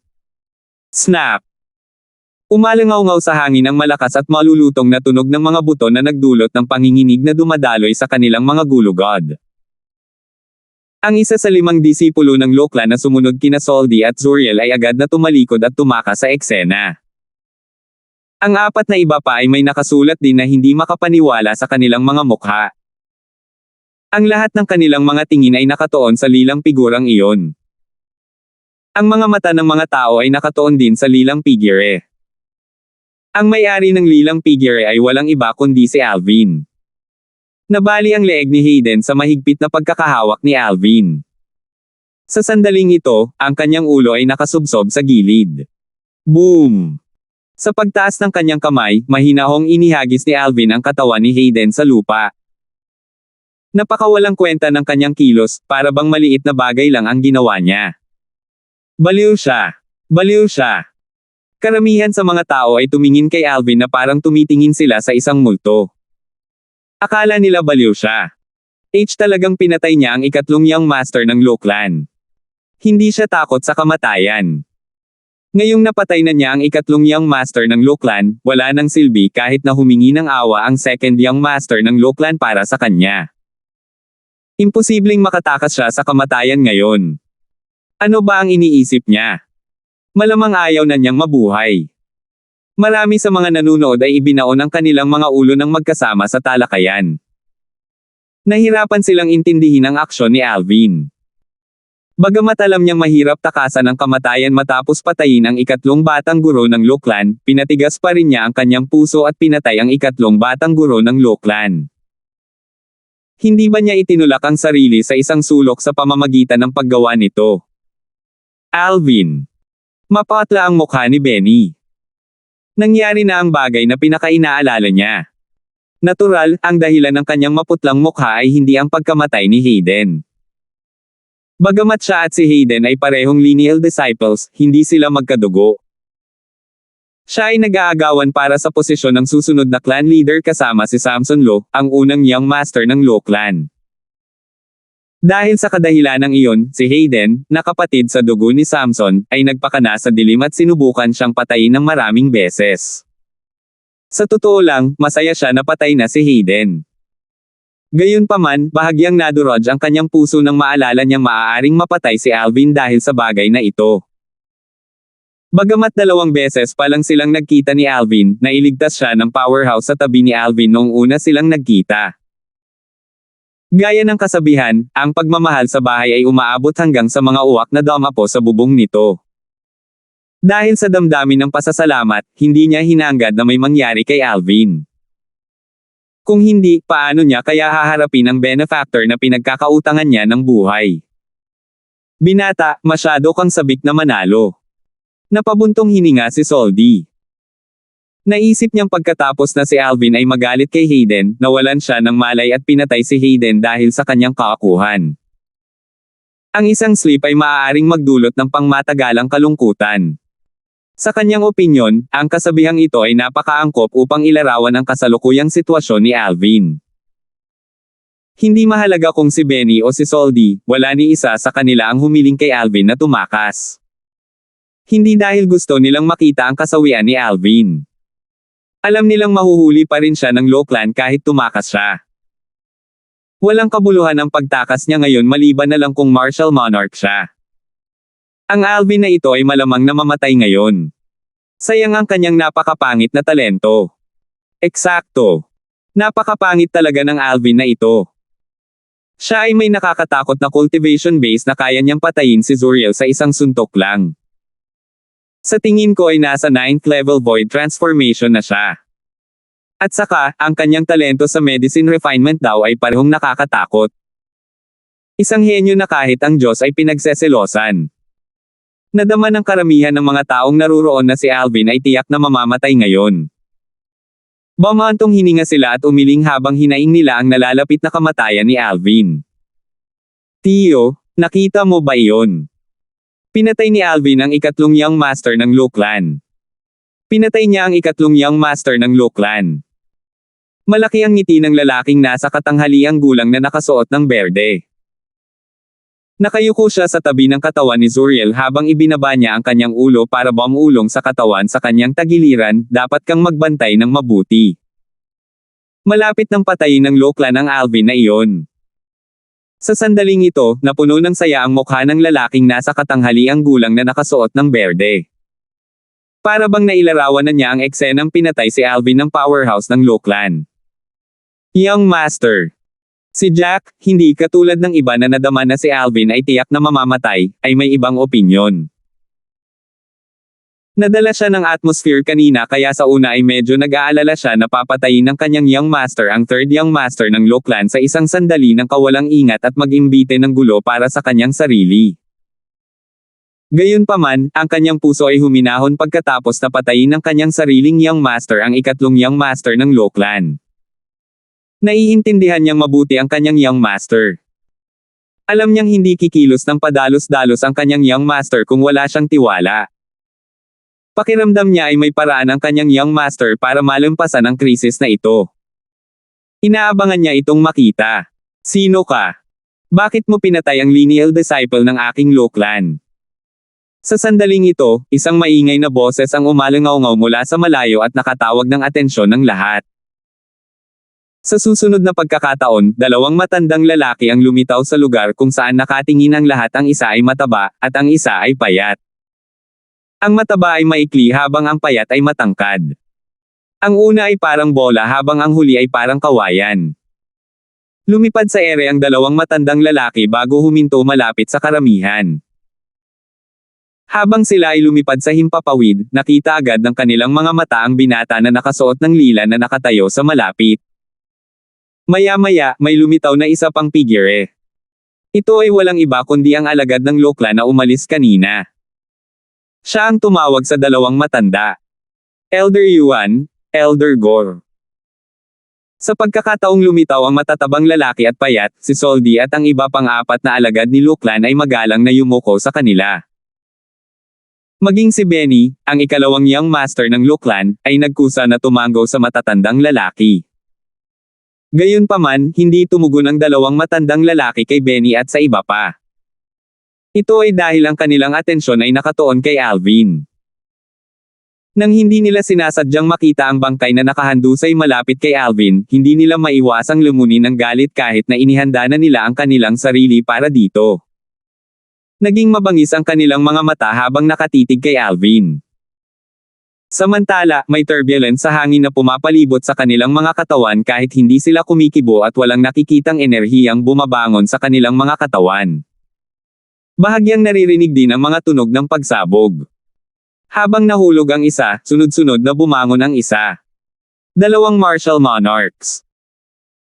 Ang espiritual na enerhiya na si Alvin ay lumawak sa sandaling lumitaw ang mataba at payat na matandang lalaki na parang nakatagpo ito ng isang balde ng bulak nang sinubukan niyang suriin ang mga ito. Nararamdaman niya na ang dalawang matandang nasa harap niya ay tunay na martial monarchs. Tulad ng inaasahan ng Lo Clan ng Northern Mountain. Kamatayan lang ng isang lineal na alagad at dalawang martial monarchs ay agad na kumatok sa pinto. Sa sandaling ito, sa wakas ay naunawaan ni Alvin ang kahulugan ng salitang angkan. Kung sekta lang, hindi mangyayari ang ganitong sitwasyon. Bakit ko pinatay ang lineal disciple ng Lo Clan mo? Walang takot na tinitigan ni Alvin ang dalawang martial monarch habang hindi nagmamadaling sumagot, dahil gusto niya akong patayin, bakit hindi ko siya mapatay? Huwag mong sabihin sa akin na dapat akong tumayo roon at hintayin ang aking kamatayan. 1067. Hindi mahalaga sa amin ang dahilan. Ang mahalaga ay ang resulta. Alam mo ba ang kahihinatnan ng pagpatay sa lineal disciple ng ating Lo Clan? Halos magkasabay na nagsalita ang matatabang lalaki at payat. Malinaw na narinig ng lahat ang kanilang mga salita. Hoa! Hoa! Nang magsalita sila, isang nakakatakot na aura ang lumabas sa kanilang mga katawan at dumampi kay Alvin habang sila ay nakatitig sa kanya. Gayunpaman, nanatiling hindi natinag si Alvin kahit nasa harap ng dalawang kahangahangang martial monarch. Nanatili siyang hindi gumagalaw na parang bundok sa gitna ng bagyo. Parehong natigilan ang matanda nang makita iyon. Baka sa mukha nilang dalawa ang pagkagulat. Medyo magaling ang brat na ito. Sayang napatay mo ang isang lineal na disipulo mula sa ating Lo Clan. Kailangan mong mamatay ngayon. Pinaikit ng matandang lalaki na kasing bilog ng bola ang mga mata at humakbang pasulong. Siya si Yuan Lo, ang Guardian Elder ng Lo Clan. Tumaas ang gumugulong na enerhiya sa kanyang katawan na para bang hinihintay na lamang itong ilabas ng matanda. Elder Yuan, mangyaring magpakita ng awa. Sa sandaling sasalakayin na ni Yuan si Alvin, isang boses ang biglang tumunog. Nagdulot ito kay Yuan na bahagyang bawiin ang kanyang enerhiya. Dama po ang kanyang tingin sa figure na kasing bilis ng kidlat sa harap ni Alvin. Benny! Hindi napigilan ni Yuan ang pagkunot ng kanyang mga kilay nang makita niya ang taong humihingi ng awa para kay Alvin. Hindi niya inaasahan na ang ikalawang Young Master ng kanilang Lo Clan ay magsusumamo para sa awa sa ngalan ng taong pumatay sa ikatlong Young Master ng Lo Clan. Isang matandang lalaki na kasing payat ng kawayan ang tumingin kay Benny na may pagtatampo. Isa rin siyang Guardian Elder ng Lo Clan, si Gore. Ang kanyang boses ay walang pakialam habang sinasabi niya, "Benny, dapat mong malaman ang mga patakaran ng Lo Clan bilang pangalawang Young Master ng Lo Clan. Umalis ka." Si Benny ay isang lineal na disipulo ng Lo Clan at gayon din ang ikalawang Young Master ng Lo Clan. Gayunpaman, ang Guardian Elder ng Lo Clan ay nasa Martial Monarch stage. Sila ay may matayog na katayuan sa angkan at hindi mababa sa leader ng angkan ng Lo Clan. Ang isang lineal na disipulo ay hindi niya napansin. Elder Yuan, Elder Gore. Huminga ng malalim si Benny at itinoon ang kanyang tingin kay Yuan at Gore. Sinabi niya sa isang tono na hindi mayabang o alipin, walang dapat sisihin sa pagkamatay ni Hayden kundi ang kanyang sarili. Tungkol kay Alvin. Niligtas niya ang buhay ko minsan. Hindi ako tatayo at manunood habang pinapatay ang aking tagapagligtas. Sabi ni Benny sa isang buntong hininga. Tumingin siya kina Yuan at Gore nang may tuwid na mukha. Hindi siya nagpatinag kahit minsan. Hoa! Lumikha ng bagyo ang mga salita ni Benny. Iniligtas ni Alvin ang buhay ng ikalawang Young Master ng Lo Clan. Maraming tao ang nagulat. Iniligtas ni Young Master ang buhay ng ikalawang Young Master ng Lo Clan. Natigilan din si Jack. Hindi binanggit ng kanyang Young Master ang bagay na ito noon pa. Bahagyang nagtaas ng kilay si Alvin. Sa lahat ng naroroon, bukod kay Benny, ang tanging nakakaalam ng katotohanan ay siya. Hindi niya nailigtas ang buhay ni Benny. Ang nagligtas sa buhay ni Benny ay si Wilbur, hindi siya. Natural, alam niya kung bakit sinabi iyon ni Benny.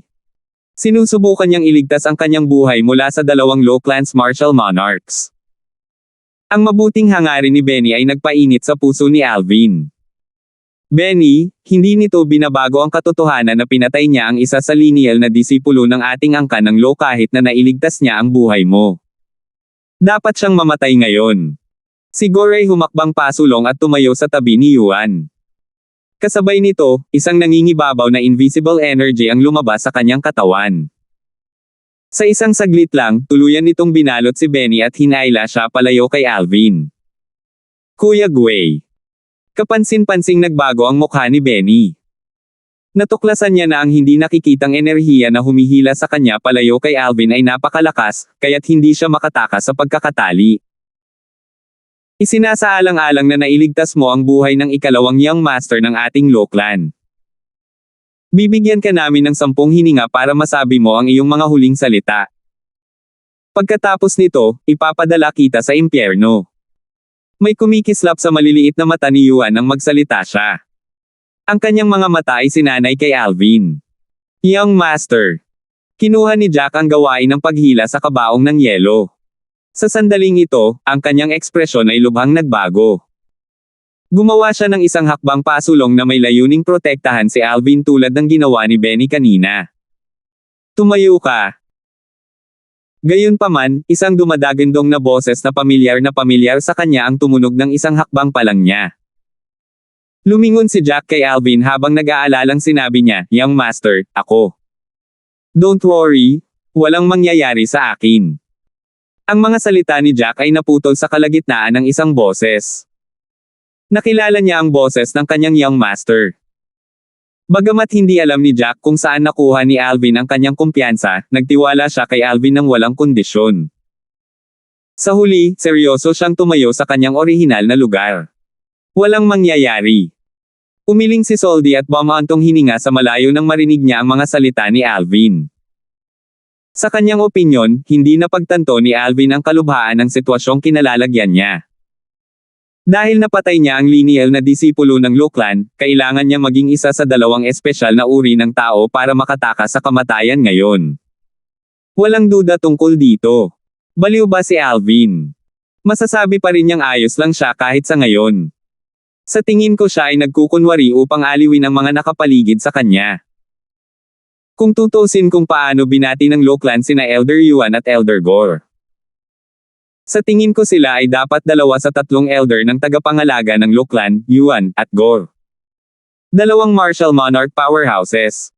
Si Elder Yuan at Elder Gore ang personal na pumunta rito. Walang saysay para sa ikalawang young master ng Law Clan na humingi ng awa. Siguradong mamamatay ang Alvin na ito. Lahat ng naruroon ay nahuli sa kanilang usapan. Akala nila ay baliw si Alvin. Sa sandaling ito, ang tingin ng lahat kay Alvin ay parang nakatingin sila sa isang patay na tao. Sa kanilang opinyon, walang paraan na makakaligtas si Alvin dito. Sa simula pa lang, hindi nila akalain na si Alvin ay kabilang sa alinman sa 2 uri ng tao na binanggit ng ikalawang young master ng Law Clan, si Benny. Subconsciously, inisip nilang lahat na imposible ito. Kahit na si Benny ay naisip na ito ay imposible nang hindi malay. Kung namatay si Alvin, paano ko ito ipapaliwanag sa aking tagapagligtas kung muli ko siyang makikita sa hinaharap?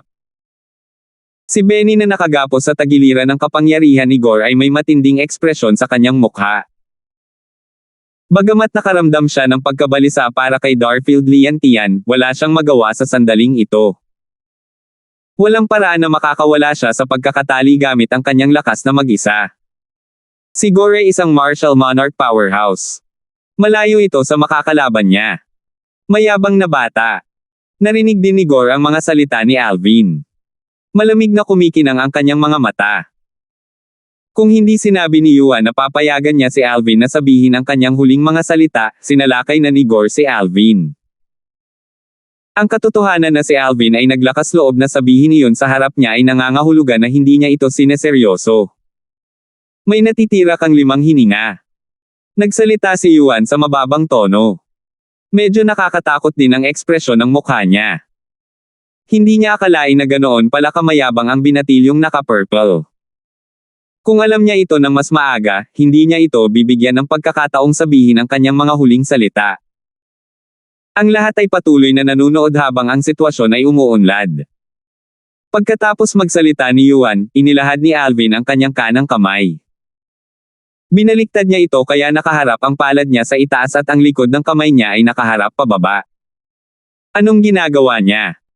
Karamihan sa mga taong naruroon ay natarante nang makita nila ang paggalaw ni Alvin. Hindi mo ari ng babae kung ano ang sinusubukan niyang gawin.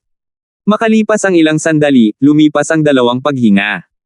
Malamig na sinabi muli ni Yuan, 3 hininga pa ang natitira. Mula noong nakalipas na 2 paghinga, napanatili ni Alvin ang parehong posisyon. Maging sina Yuan at Gore, ang Guardian Elder ng 2 Law Clan sa Martial Monarch Stage, ay hindi malaman kung ano ang sinusubukang gawin ni Alvin. Yuan, ibigay mo siya sa akin kapag tapos na ang oras, mahinahong sabi ni Gore. Malinaw na gusto niyang personal na harapin si Alvin. Tumango si Yuan bilang pagsang-ayon. 2 hininga na lang ang natitira. Si Alvin ay hindi mamamatay ng walang kabuluhan dahil siya ay namamatay sa kamay ng Law Clan's Martial Monarch. Sa tingin mo ba ay may problema si Alvin sa kanyang ulo? Malapit na siyang mamatay, ngunit gayon paman, nananatili siyang tahimik. At saka, kakaiba rin ang kanyang pagpopose. Sa tingin ba niya ay magpapakita sa kanya ng awa si Elder Yuan at Elder Gore ng Law Clan dahil doon? Masyado siyang walang muwang. Kamangha-mangha si Alvin. Ang pagkakamaling ginawa niya sa salpok ay magtatapos sa isang trahedya. Ipinapakita nito na ang mga mahal ng Diyos ay mamamatay ng bata. Bueno, naghukay siya ng sarili niyang libingan. Nailigtas niya sana ang 3 young master ng Law Clan, ngunit pinatay niya ito. Lahat ng naruroon ay nagbubulungan. Marami sa kanila ang nag-iisip na sayang lang para kay Alvin ang mamatay ng ganoon.